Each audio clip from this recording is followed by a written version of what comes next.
लखन कह रहे हैं काहू न काहू को सुख दुख कर दाता, निज कित क्रम भोग सुनो भ्राता। भाई इस दुनिया में कोई किसी को नहीं सुख देता है और नहीं कोई किसी को दुख देता है। बस लोग अपने ही कर्मों के बदौलत अपनी पसंद से चुन लेता है। अवश्यमेव भोक्तम कीर्तम कर्म शुभाशुभम न भोक्तम क्षेयम जन्म कल्प कोटि सतैरफि।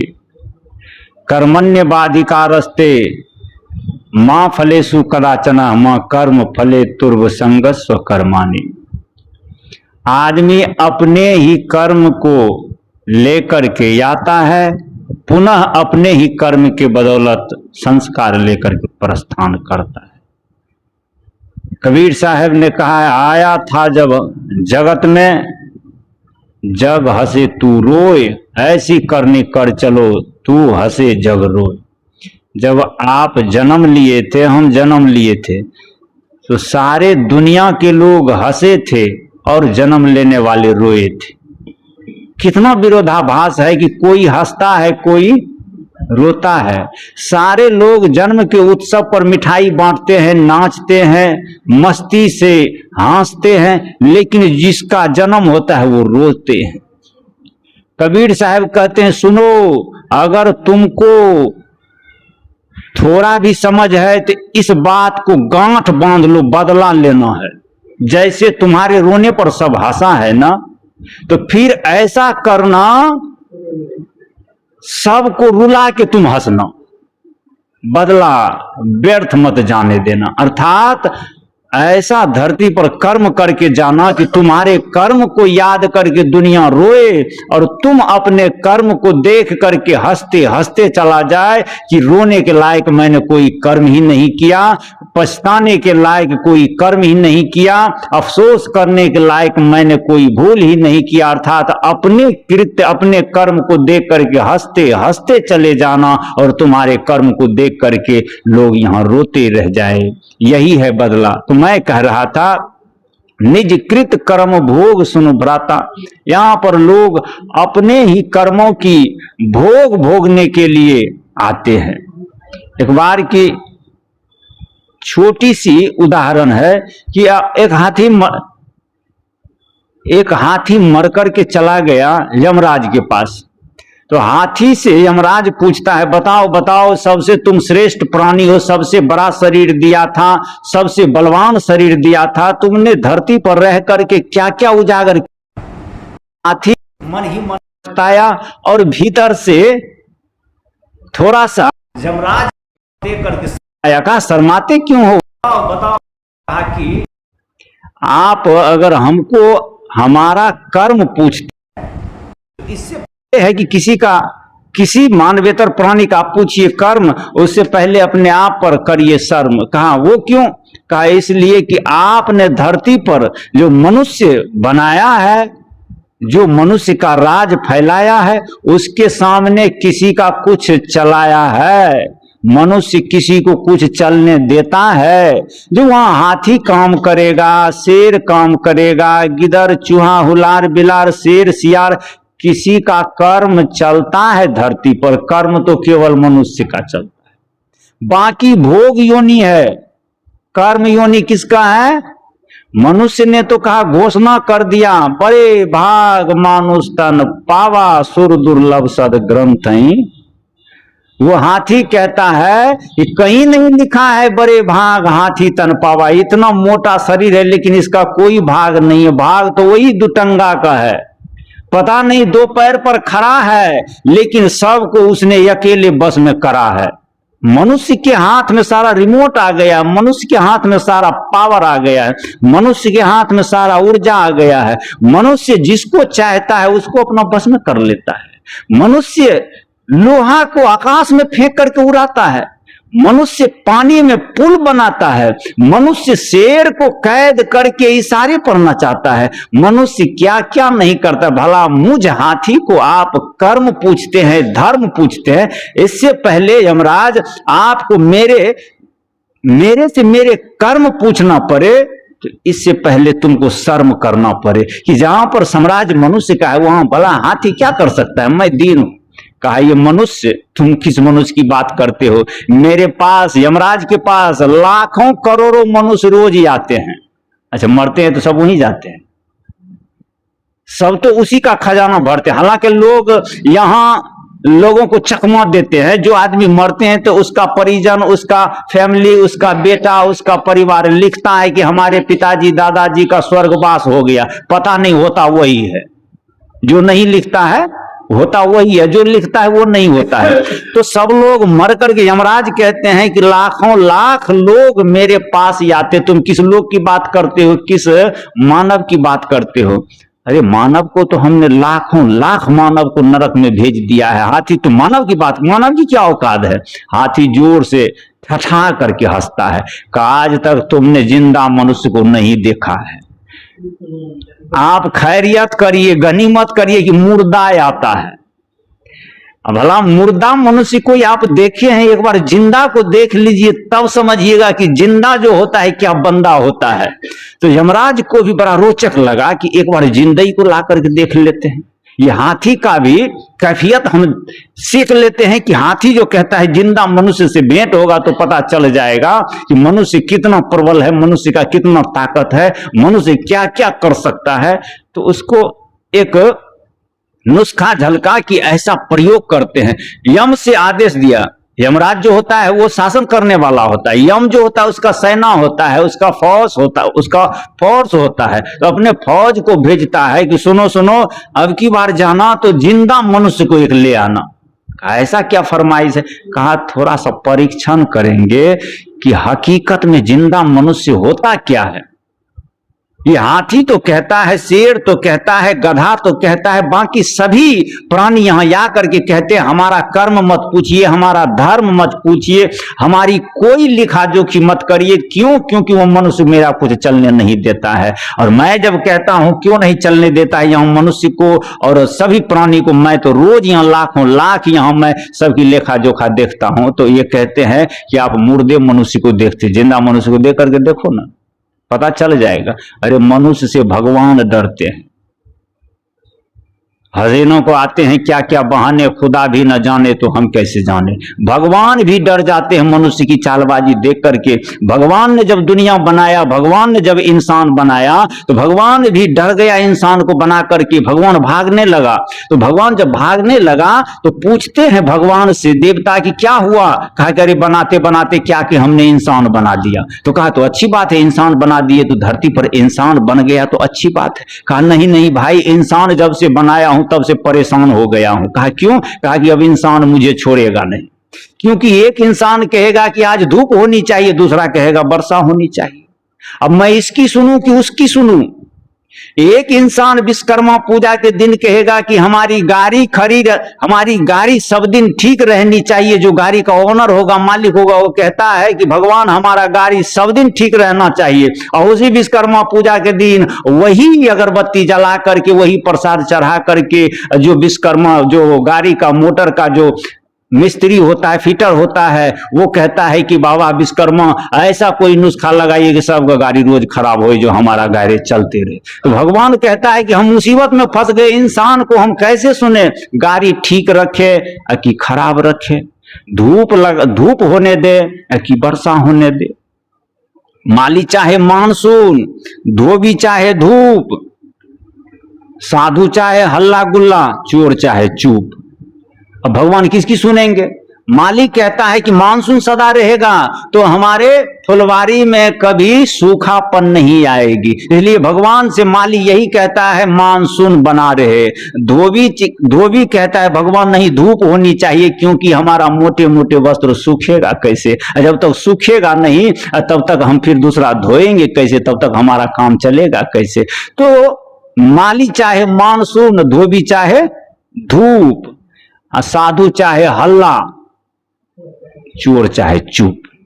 चोर चाहता है कि चुपचाप काम हो जाए, कोई सुने नहीं। चार चोर भी रहेगा तो ठोर में ठोर सटा करके बोलेगा, इधर सिंह तोड़ो, उधर दरवाजा तोड़ो, आवाज नहीं होनी चाहिए। और साधु रहेगा तो क्या बताएं साधु की परेशानी। हम लोग जब मजरेटी में जाते हैं, जब सभा में जाते हैं, सभैती में जाते हैं, भंडारा में जाते हैं, तो जब दाल भात सब्जी पारस होता है तो हे भगवान राम की जय, दशरथ की जय, कौशल्या की जय, केकई की जय, सीता की जय, मंडवी की जय, सुरुति की जय, जनक की जय, जनक जमाई की जय, जनक बेटी की जय, हनुमान की जय, लंबे हनुमान, खट्टे हनुमान, नट्टे हनुमान, अहिरावण बधन हनुमान, लंका दहन हनुमान, हनुमान हनुमान। बाप रे बाप, कहते कहते हम कहते भात हो गया ठंडा, आप करते रहिए जय जयकार। बता नहीं आदमी को कितना।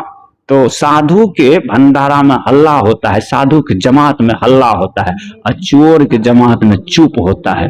तो ये भगवान ने जब दुनिया बनाया तो भगवान को यही परेशानी हो गया कि इंसान कभी एक चीज डिमांड नहीं करेगा, इंसान अलग अलग डिमांड करेगा। एक इंसान कहेगा धूप होनी चाहिए, नहीं तो भगवान की खैरियत नहीं है। और दूसरा इंसान कहेगा नहीं आज वर्षा होनी चाहिए, नहीं तो भगवान की खैरियत नहीं। बताइए, चाइना वाले कहेंगे आज वर्षा होनी चाहिए, अमेरिका वाले कहेंगे हम परमाणु हमला करेंगे, नहीं तो आज धूप होनी चाहिए। तो भगवान अमेरिका के सुनेंगे कि चाइना के सुनेंगे? चाइना धमकी देंगे, अमेरिका धमकी देंगे, भारत धमकी देंगे। तो भगवान ने कहा कि हमने बनाते बनाते बड़ा मुसीबत बना लिया है। कहा क्या? कहा कि वही मकरा वाला हाल हो गया है, मकरा उलट जाला, मकरा बुले ना जाल, अपने रच रच के एक दिन फंस जाला अपने उलट के। अर्थात वो जो मकरा जाल बुनता है अपने रिच रिच करके, एक दिन मर जाता है उसी में फंस फंस कर। भगवान कहता मैंने इंसान बनाया, लेकिन अब इंसान को बनाने के बाद बड़ा पछतावा होता है। इंसान हमको नहीं छोड़ेगा, इंसान हमने बहुत मुसीबत में डालेगा। तो कहा कहना क्या चाहते? कहा कि हम छिपना चाहते हैं कि इंसान हमको नहीं ढूंढ पाए। भगवान भी इंसान से डरता है, यमराज जिंदा इंसान को खोजता है। इसका दिन नजदीक आ गया है ना, है? जो जिंदा इंसान से भेंट करना चाहे उसका समझिए कि नजदीक आ गया है। यहाँ भगवान भाग रहा है कि इंसान से हमें बचना है, यमराज आदेश दे रहा है यम को कि इंसान से हमें मिलना है। तो कहा कि भगवान भाग रहे हैं या आप उनको खोज रहे हैं, इसका मतलब आपकी दिन खराब हो गई है, आपका शनिचर आपके नीच नजदीक आ गया है, आपका ग्रह आपको घेर लिया है। भगवान भाग रहे हैं। पूछा कि कहां भाग करके जाए जो इंसान नहीं खोजेगा? किसी ने कहा हिमालय चढ़ जाइए, कहा नहीं इंसान हिमालय चला जाएगा। तो कहा आप कैलाश चले जाइए, कहा इंसान वहां भी चला जाएगा। कहा कि आप चंद्रमा पर चले जाइए, कहा कौन भरोसा है कभी लोग आज चंद्रमा पर चला ही गया है। कहा कि इंसान तो चंद्रमा पर भी चला जाएगा। तो कहा आप कहीं चले जाइए किसी ग्रह पर, कहा नहीं इंसान का कोई भरोसा नहीं है, किसी भी ग्रह पर किसी भी समय में इंसान अपना रॉकेट छोड़ने वाला है और भगवान को वहां से बटोर करके लाने वाला है। इसलिए हम किसी ग्रह पर नहीं जाएंगे, किसी नक्षत्र पर नहीं जाएंगे, हम सुरक्षित नहीं रहेंगे। तो कहा आप एक काम करिए, इंसान से डर है? कहा डर है। कहा एक काम करिए, इंसान के भीतर ही छुप जाइए। कहा ये सटीक उपाय है, सब जगह इंसान खोजेगा लेकिन अपना भीतर कभी नहीं। ये इंसान में यही सबसे बड़ी बुरी बात है, वो सारे दुनिया को खोजेगा। कबीर साहब ने कहा जग जाना पर मैं नहीं। एक एक अणु का परीक्षण करता है, परमाणु का परीक्षण करता है, अपने भीतर का कोई परीक्षण करता नहीं। चैलेंज करते हैं कि हमने इतना इतना चीज का परीक्षण किया है, अपने आप का परीक्षण कब करोगे? दुनिया को धमकाने का प्रयास करता है लेकिन अपने भीतर कब धमक उठेगी? तो पता नहीं। भगवान ने एक नुस्खा निकाला कि इंसान के भीतर ही छिप गया, सो आज तक इंसान खोज नहीं पाया। तो भगवान की कैसे गोटी लाल हो गई? तो भगवान कहीं नहीं छिपा, इंसान के भीतर छिप गया। तो जिंदा इंसान से भगवान कैसे बचा? नहीं तो इंसान नहीं छोड़ता भगवान को जिंदा। इसलिए भगवान सुरक्षित है आज भी, वो भीतर ही छिप गया। तो भीतर खोजने वाले कुछ चंद लोग होते हैं जो लाखों करोड़ों वर्ष होने के बाद तब वैसा लोग आते हैं, गुरु महाराज के जैसा कबीर साहब के जैसे, मीरा सबरी के जैसे वो क्या काम करते हैं, वो बाहर खोजते नहीं है, वो भीतर खोजने लगते, फिर भगवान को पकड़ लेते। तो भगवान कहते चुप चुप चुपो चुपो, हम तुम्हें मिल गए हैं, और दुनिया को हम नहीं मिलेंगे, जो भीतर खोजेंगे उसी को हम मिलेंगे। इसीलिए गुरु महाराज ने कहा, अंतर में खोज सज्जन, बाहर मत खोजना, अपने ही घट में हरि है, अपने में खोजना, अंतर में खोज सज्जन, बाहर ना खोजना। सज्जन जो है वही अंतर में खोजेगा, और दुर्जन अंतर में खोजेगा नहीं। दुर्जन को बाहर मन लगेगा। तो आप सोचिएगा कि बाहर मन लगता है कि भीतर? भीतर मन लगता है तो आप सज्जन हैं, और बाहर मन लगता है तो आप दुर्जन हैं। परीक्षा कर लीजिएगा, भजन में मन लगता है कि बेईमानी में मन लगता है, संसार में मन लगता है कि सत्संग में मन लगता है। अगर आपको अपने भीतर में मन लगता है तब तो आप सज्जन है, बाहर मन लगता है तब आप दुर्जन है। ये परीक्षण करने का नुस्खा दिया है हमारे गुरु महाराज ने कि भीतर में जो खोजेगा वो सज्जन, और बाहर में जो खोजेगा उसको भगवान मिलेगा नहीं, वो दुर्जन हो जाएगा। तो भगवान भीतर में छिप करके जान बचाए। यमराज कहते हैं यम से कि सुनो सुनो, जिंदा मनुष्य को खोज करके लाओ, हमें उनसे भेंट करनी है। यम कहते हैं, यमराज के सेना कहते हैं, यमराज के फौज कहते हैं, आप झंझट मोल मत लीजिए, खतरे से खाली नहीं है। जिंदा इंसान को लाना खतरे से खाली नहीं है, जिंदा इंसान को लाना समझिए बिल्ली के गले में घंटा बांधना। एक बार क्या हुआ, सारे चूहा मिलकर के आपात मीटिंग किया। रोज बिल्ली चूहा को एक एक करके खा जाती है, तो सब चूहा मीटिंग किया, ये काम करते हैं कि बिल्ली आती है और छिप करके सारे चूहा को खा जाते हैं। कबीर साहब ने कहा बिल्ली कैसे खाते हैं चूहा को, जानते हैं? कबीर साहब ने उसका रिसर्च किया कि बिल्ली चूहा को कैसे खाते हैं। कहा जन्म मरण अंत अवस्था या जस मुसबा को तके बिलैया, अस जम जीव घात लगाए। जन्म आता है, फिर मरण आता है, अंत अवस्था आए, जस मुसबा को तके बिलैया, जम जिस घात लगाए। मुसबा को बिलैया कैसे तकती है, चूहा को बिल्ली कैसे ताकती है? धीरे से पैर मोड़ करके बैठेगी तो लगेगा कि ये पक्का ध्यान कर रही है। उसके सामने में साधु महात्मा क्या रहेगा? जब चूहा के निकलने का बिल बिल्ली को दिख जाता है तो बिल्ली को देखिएगा ऐसा आसन लगाती है, ऐसा सांस धीरे से लेती, लगता है कि बिल्कुल सुषमना चल रहा है, लगता है कि बिल्कुल इनका ध्यान ब्रह्मांड पर चला गया। इतना शांत होता है, इतना शांत होता है कि लगता है कि वो पक्का साधु हो गया है, पक्का ध्यानी हो गया, पक्का संत हो गया है। यही सोचता है चूहा कि ये पक्का हो गया संत, और निकलता है बस चूहा का यंत्र। बिल्ली जैसे बनती है पक्का संत, सामने आता है चूहा तो बस चूहा का यंत्र। जस मुसबा को तके बिलैया, अस जीव जम घात लगाए। कहा कि सुनो चूहा सब मिलकर के, ये बिल्ली शांत होकर के हम लोगों को बारी बारी से खा जाती है। काम करते हैं, बिल्ली जब आएगी बिल के दरवाजे पर, तो बिल्ली जब आएगी तो उसके गला में एक काम करेंगे, घंटी बांध देंगे। घंटी समझते हैं?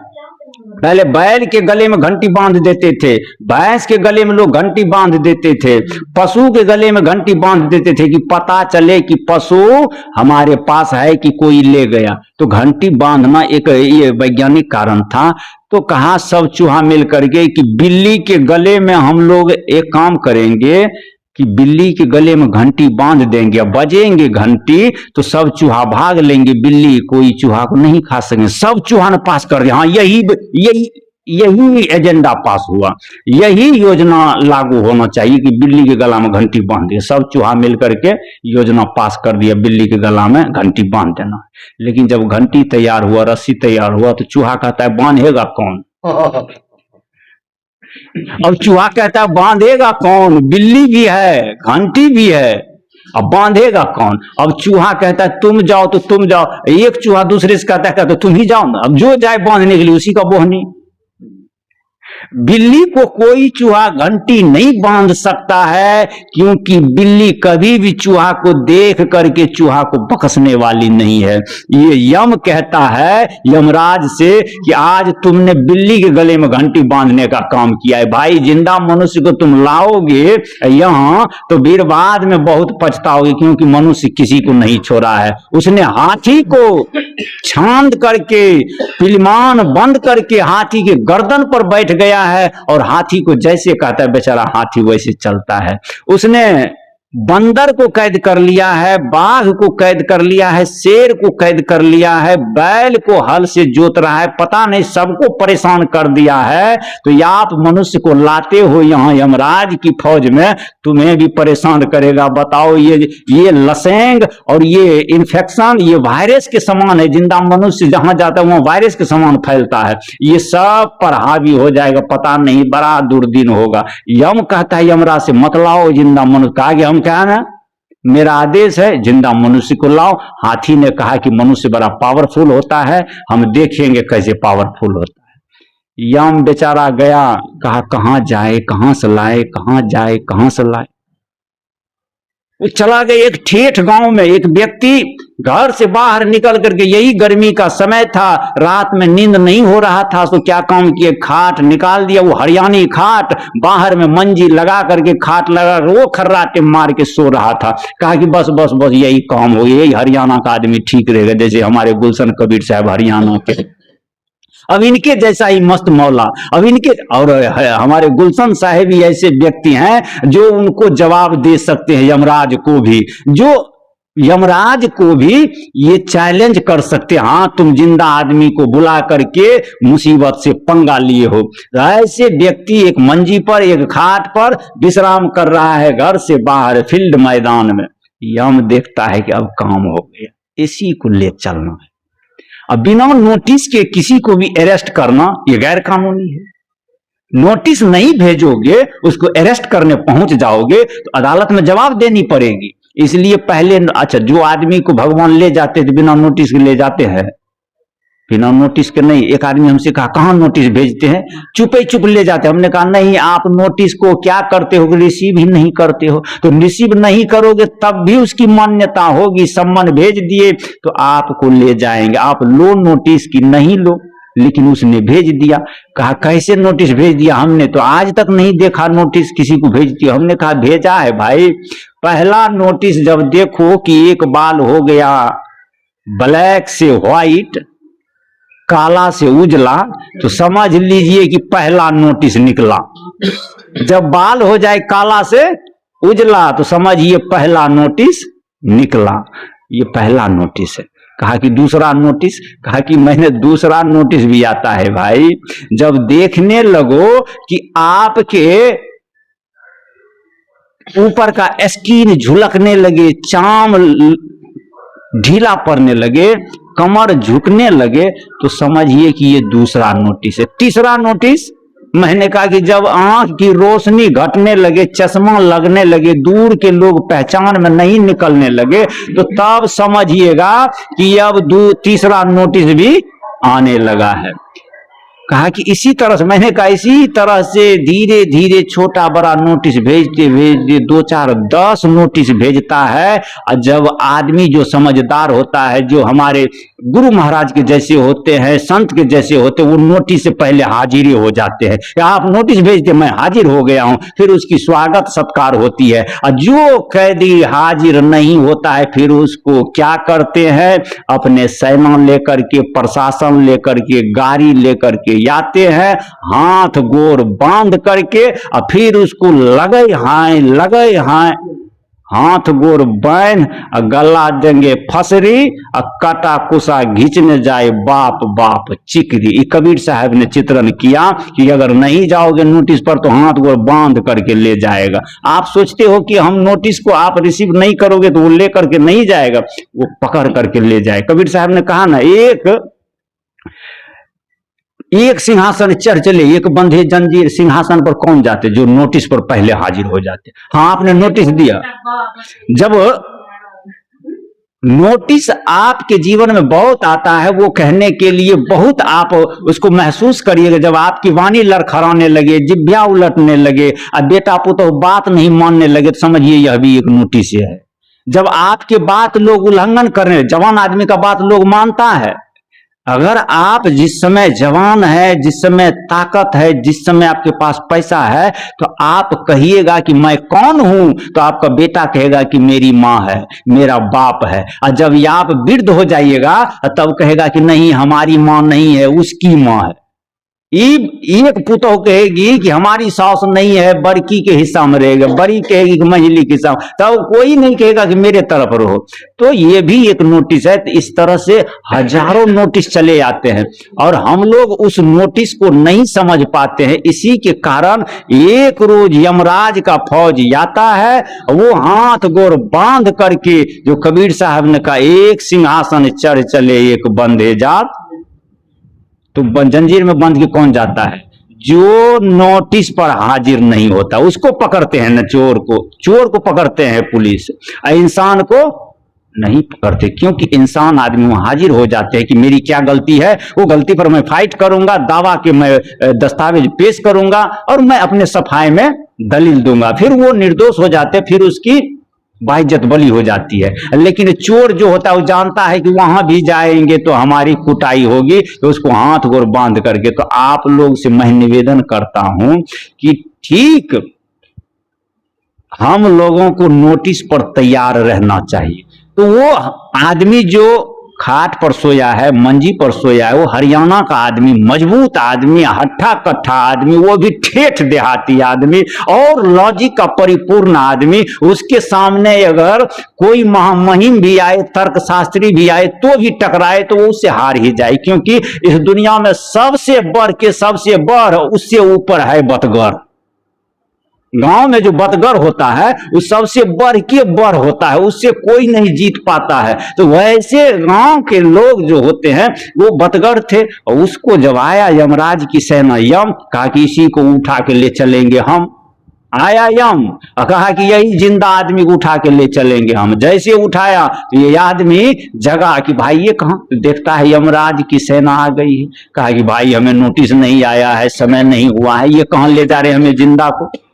वो व्यक्ति सोचता है ओ मेरे साथ ये गेम हो गया है, मेरे साथ खेला हो गया, मेरे साथ चकमा हो गया, मेरे साथ ये बेईमानी हो गया है, नादानी किया है। कहा कि अच्छा कोई बात नहीं भाई, तुम मेरे साथ अगर किए हो गेम तो हम भी करेंगे वही जो तुम किए हो सेम। मतलब तुम करोगे गलती तो हम भी करेंगे गलती, तुम भी किए हो मेरे साथ गेम तो हम भी करेंगे तुम्हारे साथ सेम।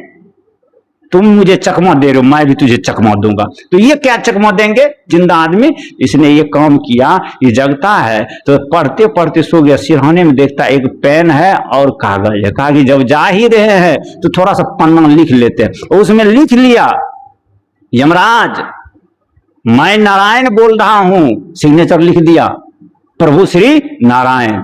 मेरा आदेश है ये जिंदा आदमी जो जा रहा है इसको जाते ही यमराज की कुर्सी खाली कर देना, इसको मालिक बना देना। और लिख करके आराम से फिर ठाठ से सो गया। अब चिंता क्या बात है, जो हो ही है सो हो ही है, हो ही है सोई जो राम रुचि राखा, को कही तर्क बढ़ा बही शाखा। संतुष्ट हो गया, अब जो होगा देखा जाएगा, मैंने अपना दलील पूरा कर लिया। इसने लिख करके रख लिया। अब यह जिंदा आदमी को लेकर के गया और खाट रख दिया। कहा यमराज से, यम कि देखिए ले आए हैं जिंदा हम, अब इससे भेंट करिए तुम। कहा कि जगाओ। जगाया। वो हरियाणा का आदमी था, खाया पिया आदमी था, भैंस पाले वाला आदमी था, वो तो तंदुरुस्त था। कहा हाँ बोलिए आदेश क्या है? कहा कि तुम ही हो जिंदा आदमी। कहा कि आज आपका लाज बचेगा नहीं लाजमी, समझ लीजिए कि आपको आज भेंट हो गया है जिंदा से, ये हरियाणा की बंदा से। कहा कि सुनो सुनो, मैं बहुत बड़ाई सुना हूं जिंदा आदमी की। क्या कुछ मेरे लिए लाए हो? कहा कि पहले मेरा इत्मीनान आप पढ़ लीजिए। उसने कागज निकाला और कागज जैसे यमराज को दिया तो यमराज ने कहा भाई मेरा तो तुम आते ही छुट्टी कर दिया, ये मुसीबत मेरे सिर कैसे धर दिया? कहा कि बस यही तो मेरा सफर हुआ, आप इस कागज को पढ़ लीजिए। कागज में लिखा है कि ये जिंदा आदमी जो जा रहा है इसको यमराज की कुर्सी खाली कर देना। अब यमराज ने उस कागज को पढ़ता है तो नीचे लिखता है किसका नाम? हस्ताक्षर श्री नारायण। अब भगवान का हस्ताक्षर है तो अब बताइए सुपर पावर कह रहा है कि इसको, अब नरेंद्र मोदी कहे कि इसको ये चीज बना देना तो उसका विभाग तो बनाएगा, क्योंकि यहां तो प्रधानमंत्री ही आदेश कर रहे हैं। तो वहां पर उसने कागज को देख करके कहा कि भाई जिंदा आदमी तुम आए हो तो अब तुम ही मालिक हो जाओ। अब हमको भगवान कहते नौकर बनने के लिए, कहा ठीक है मुझे मालिक बनाओ। ये जिंदा आदमी यमराज की कुर्सी पर बैठ गया। कहा आज से मैं मालिक हो गया हूं। कहा आप मालिक? सारे नौकर मेरे? कहा मैं सारे नौकर। कहा आज से मैं जो कहूंगा वही करोगे? कहा हाँ ठीक है। उस दिन से जितने आदमी का समय पूरा होते गया सबको लेकर के जाते गया। कहा कि इसको नर्क में दूं कि स्वर्ग में? कहा सबको भेजो स्वर्ग में, किसी को नर्क में। खाते बंद कर दिया नर्क का। अब तो नर्क के दरवाजा पर कांस घास फूस हो गया, भांग बथुआ होने लगा, क्योंकि उधर कोई जाता नहीं, रास्ता जाम हो गया। स्वर्ग का दरवाजा धराधर धराधर धराधर। जब वहां नारायण देखते हैं, भगवान देखते हैं कि भाई एक पलड़ा बिल्कुल खाली हो गया, दूसरा पलड़ा दब रहा है, ये सब लोग स्वर्ग में भर गए हैं, नर्क में कोई नहीं गए हैं। धरती पर इतना सत्संग होने लगा क्या? धरती पर इतना ईमान होने लगा क्या? धरती पर इतना लोग सुरक्षित हो गए हैं, इतना लोग भक्त हो गए हैं कि सब स्वर्ग में चले गए हैं। तो भगवान ने क्या काम किया कि पता लगाया कि स्वर्ग में इतने लोग आए कैसे। तो उसने एक बार टेलीफोन मिलाया, एक्सचेंज से बात किया। किससे? तो जिसको उसने यमराज बनाया था पहले। उसको क्या पता है कि वहां सत्ता इसका गिर गया है? सत्ता तो वहां चकमों से हुआ है, क्योंकि इसने तो ये जिंदा आदमी तो कह ही दिया था तुमने किया है मेरे साथ गेम तो हम भी करेंगे वही सेम। मेरा जवाब है वही कि तुम जैसा करोगे वैसा फल पाओगे, आज नहीं तो निश्चित कल पछताओगे। तुमको पछताना पड़ेगा। तो ये यमराज ने गलती किया था, इसको पछताना पड़ेगा। जैसी करनी वैसी फल, आज नहीं तो निश्चित कल। बुरे काम का बुरा नतीजा की भाई चाचा हो भतीजा। जो मैंने कहा कर्मण्य बाधिका रस्ते ना फल सु कदाचन है, तो कर्म का फल तो सिद्धांत है मिलेगा। आप गलती करोगे तो गलती का परिणाम गलती मिलेगा, अगर सही करोगे तो सही का परिणाम सही मिलेगा। तो यमराज ने गलती किया है, जिंदा मनुष्य को अपने यहां बुला करके बहुत बड़ा इसने अपराध किया है। तो नारायण ने फोन मिलाया, एक्सचेंज मिलाया, कहा कि सुनो सुनो आजकल सब लोग स्वर्ग जा रहे हैं, सब लोग इतने धार्मिक हो गए हैं। तो यमराज कहता है हजूर हम थोड़े कर रहे हैं। कहा तब? कहा आपने जिसको बहाल किया है, जिसको आपने कुर्सी पर बैठाया है उसी का आदेश है, वही न मालिक है। हमारा तो सत्ता गिर गई, हम तो विपक्ष के नेता हो गए, सत्ता तो दूसरे का सिद्ध हो गया, मंत्रिमंडल तो दूसरे का लागू हो गया, हमारा इसमें कुछ नहीं चलता। हजूर आपने जो किया वो ठीक किया, हमको तो नौकर बना दिया, उस दिन से तो हमको तो कपड़ा धोते बर्तन मांजते दिन जा रहा है। हजूर क्या कहे, आपने जो मालिक बनाया मालिक नहीं, हम लोगों के लिए तो आफत आ गया है। भगवान भी चकमुन खा गई, हम किसको मालिक बनाए? कहा आपने तो कागज में लिख करके भेजा था अपना दस्तखत करके, वो आया आदमी जिंदा जिसको आपने भेजा दस्तखत करके, उसको मैंने मालिक बना दिया। उसी ने आदेश किया कि सबको स्वर्ग में ले जाओ। कहा कि मछली खाने वाला है स्वर्ग में ले जाओ, चोरी करने वाला है स्वर्ग में ले जाओ, बेईमानी करने वाला है स्वर्ग में ले जाओ, घूस लेने वाला है स्वर्ग में ले जाओ। मतलब जो भी गया सबको स्वर्ग में भर दिया, स्वर्ग को। नारायण को पता चला कि ये कोई आदमी आके वहां सत्ताधीश बन गया। वो जल्दी से आया कि भाई हमारा तो नर्क का खाता बंद हो गया। आया नारायण भगवान आया और कहता है कि सुनो सुनो वो आदमी कहाँ, वो आदमी कहाँ है जो ऐसा आदेश किया है सबको स्वर्ग में।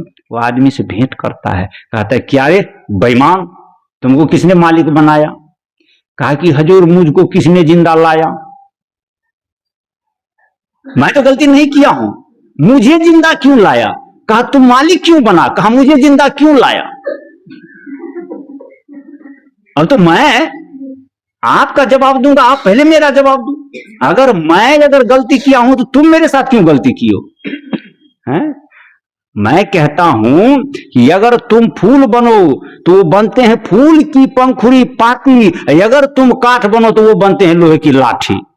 अगर ये आप कठोर बनोगे तो लोहा की लाठी बन जाएंगे, अगर ये आप फूल बनोगे तो फूल की पत्ती बन जाएगा, आपसे भी कोमल बन जाएगी। तो आप जैसा करोगे, तो आदमी कहते हैं कि आप मेरे साथ धूर्तबाजी किए हैं, तो या आपके साथ तो हम क्या धूर्तबाजी नहीं करेंगे, आपके साथ हमने भी धूर्तबाजी किया है। पहला गलती आपका, आप मुझे लाए क्यों? और जब दोनों का मुकदमा सुना गया, दोनों का धारा जब सुना गया, तो भगवान पाते हैं कि उस जिंदा मनुष्य का गलती नहीं है, गलती यमराज का है। सजा यमराज को होनी चाहिए, क्योंकि इसने जिंदा मनुष्य को बुला करके झंझट मोल ले लिया है। तो भगवान कहते हैं यमराज से, क्यों रे, तुमने क्यों जिंदा मनुष्य को बुलाया? कहा कि हजूर यही मेरी गलती है, इस गलती का जो सजा दीजिए। मैंने इस हाथी के बात पर, हाथी बगल में खड़ा झूम रहा था, क्या पता चला जिंदा मनुष्य का? तुम कह रहे थे क्या कर लेगा मनुष्य जिंदा, यही है हरियाणा का बंदा, अब मिलो। तो यमराज हाथ जोड़ करके कहते, हाथी महाराज अब आपसे हम कभी नहीं झंझट मोल लेंगे, जो किए सो किए, आगे नहीं करेंगे। तो फिर नारायण कहते हैं कि सुनो सुनो, तुमने जो गलती किया है सो तो भोगा है, इतना दिन नौकरी किया है, अब मेरा तो खाता बंद कर दिया नरक का, मेरा तो बैलेंस को चौपट कर दिया। अब तुम्हें तो भोग मिल गया है, दंड मिल गया, अब इस लड़के को दंड देना। लड़का कहता मुझे कैसा दंड? कहा तुमने सबको स्वर्ग क्यों भेज दिया, अब तुझे क्या करना चाहिए? तो कहा कि आपने क्या लिखा है ग्रंथ में, धर्म आपका क्या कहता है? तो भगवान कहता है धर्म यही कहता है, अभी हम लोग सुन रहे थे, काहू न काहू सुख दुख कर दाता, निज कृत कर्म भोग सुन भ्राता। अर्थात अपने कर्म से अगर बढ़िया करिएगा तो आपको फल बढ़िया मिलेगा। आप अगर उत्थान चाहिएगा दूसरे का, तो आपका भी उत्थान होगा। तो आपने कहा कि जो परमार्थ करता है उसका पूरा स्वार्थ हो जाता है, अपना भी काम हो जाता है। तो मैंने सबको स्वर्ग भेजा है, तो क्या मुझे नर्क जाना पड़ेगा? भगवान कहते तुम मुझे भी जीत लिए हो भाई, सच में तुमने यमराज को नहीं भगवान को भी जीत लिए। इसे कहते हैं जिंदा आदमी। अगर जिंदा आदमी की काम कर जाए साधना, जिंदा आदमी की काम कर जाए अक्ल, तो वो यमराज को कौन सिखाए, भगवान को भी सिखा देते हैं। इसलिए कहा है बड़े भाग मानुष तन पावा, सुर दुर्लभ सद ग्रंथ ही गावा। तो हम लोग ऐसे शरीर को प्राप्त किए हैं। कबीर साहब ने इस शरीर के बारे में कहा है, मनुष्य का शरीर जो हम लोगों को प्राप्त हुआ है, ये शरीर सभी योनियों से श्रेष्ठ है। 1,84,000 भटक के पांव पर अटके आए, अब की पासा नहीं पड़े तो फिर 84 फिर होगा पिछले हाल, आयल माघ फूलल गाल। अर्थात फिर मुसीबत आएगा। इसलिए यही समय है, यही वक्त है कि हम लोगों को संभल जाना होगा। नहीं तो बंधुओं, मैंने आपसे कहा काहू न काहू कि सुख दुख कर दाता, निज कृत कर्म भोग सुनु भ्राता। जो बात लक्ष्मण जी कहते हैं वही बात हमारे जीवन में लागू होते हैं। बोलिए सदगुरु देव महाराज की जय।